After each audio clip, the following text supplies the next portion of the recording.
Mulutmu harimaumu. Untuk kali kedua, perkataan Basuki Cahayapurnama mengundang sengketa.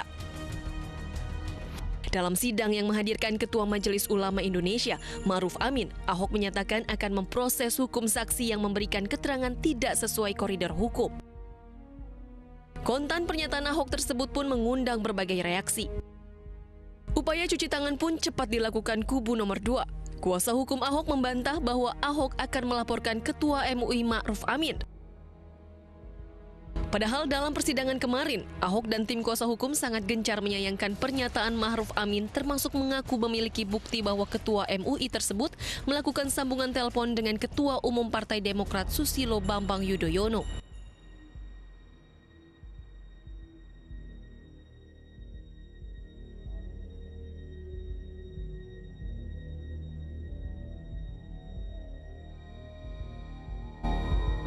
Agus Harimurti Yudhoyono mencium tangan daripada Pak Ma'ruf saat itu. Nah, diperlihatkanlah itu, apakah benar pernah menerima kedatangan paslon nomor 1. Nah, itu beliau akui. Tapi beliau bilang pada saat itu katanya penerimaannya itu karena beliau betul ada di lantai 4 dan turun ke bawah.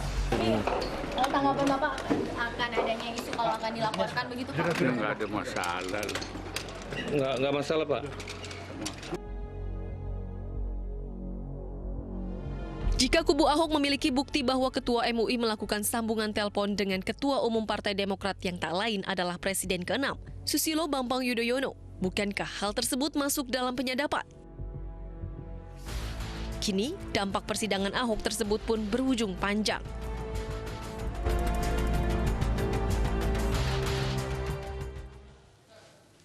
Ya pemirsa, Ahok telah menyampaikan permohonan maafnya kepada Kiai Haji Ma'ruf Amin. Lalu bagaimana tanggapan dari warga Nahdien?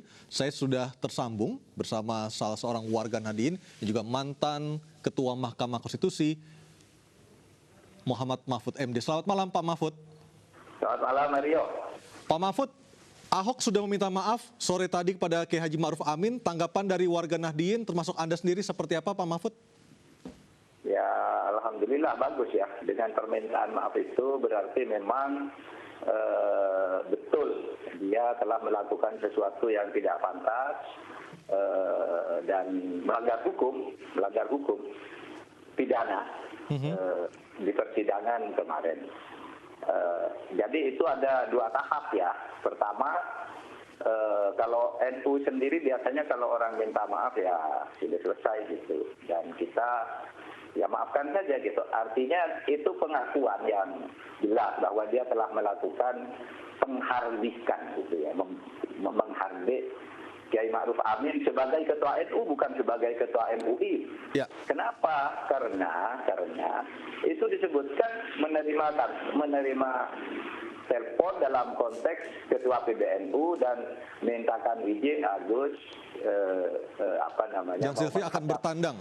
Ya, bertandang ke PBNU itu katanya sudah jelas NU yang dijadikan sasaran itu, bukan Majelis Ulama. Dan pertanyaannya juga bukan soal perkara yang terkait dengan ulama, persoal kunjungan gitu. Itu tapi oke, itu sudah pengakuan, sudah selesai, dan menurut saya bagi NU selesai. Tapi ingat, ini bukan hanya menyangkut NU. Ini juga menyangkut Pak SBY. Baik Pak, sebelum kita masuk ke ranah Pak SBY, kita akan membahas dulu soal NU dan perkataan Pak Ahok kemarin di persidangan.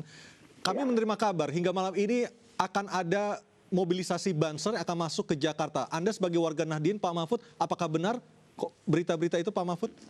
Saya mendengar itu dari beberapa teman ya, dari SMS, dari WA. Ini teman-teman pada emosi mau berangkat ke Jakarta. Saya dengarnya tadi jam 2.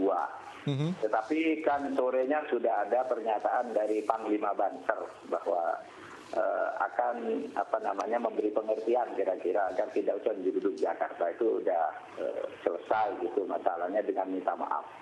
Baik. Gitu.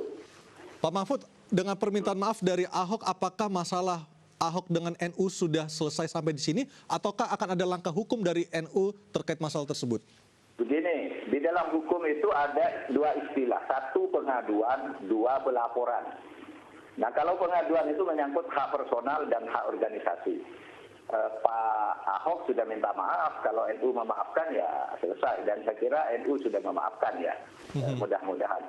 Tetapi kalau yang jenis kedua pelaporan, yaitu orang kalau melihat terjadi sesuatu pelanggaran pidana, itu melapor agar polisi tahu. Ya. Nah, itu beda dengan pengaduan. Pelaporan itu tidak bisa dicabut. Dan polisi kalau dalam tindak pidana tertentu, itu tidak boleh menunggu pelaporan. Kalau sudah tahu, misalnya sudah ada di berita, ada di TV, itu segera ditindaklanjuti sebagai tindak pidana, tidak usah nunggu pelaporan gitu. Tidak boleh.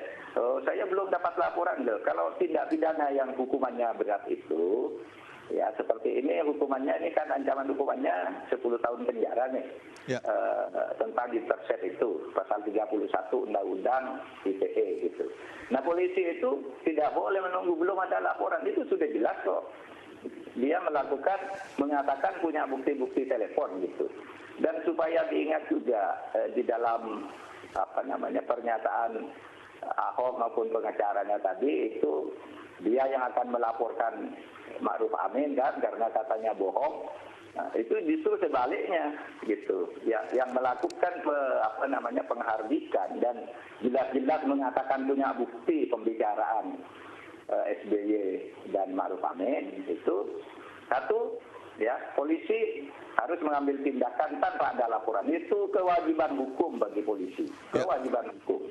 Yang kedua, kalau juga polisi misalnya betul-betul tidak tahu kok di sidang saya kemarin ada itu gitu. Misalnya betul-betul tidak tahu, maaf tidak bisa. Dia harus panggil orang yang sekarang tahu soal itu. Pak SBY misalnya merasa haknya dirugikan, itu bisa gitu. Baik. Itu hukumnya ya. Kalau saya sebagai warga NU ya sudahlah, saya merasa sudah senang bahwa cuitan saya itu bahwa itu penghardikan, sudah dia minta maaf, berarti itu sudah benar dan saya tidak akan mempersoalkan. Tapi hukum saya kira tidak boleh begitu. Baik, Pak Mahfud, nanti kita akan bahas lagi lebih dalam lagi tentang permasalahan ini, tapi sebelumnya kita akan break sejenak dan pemirsa iTalk akan segera kembali.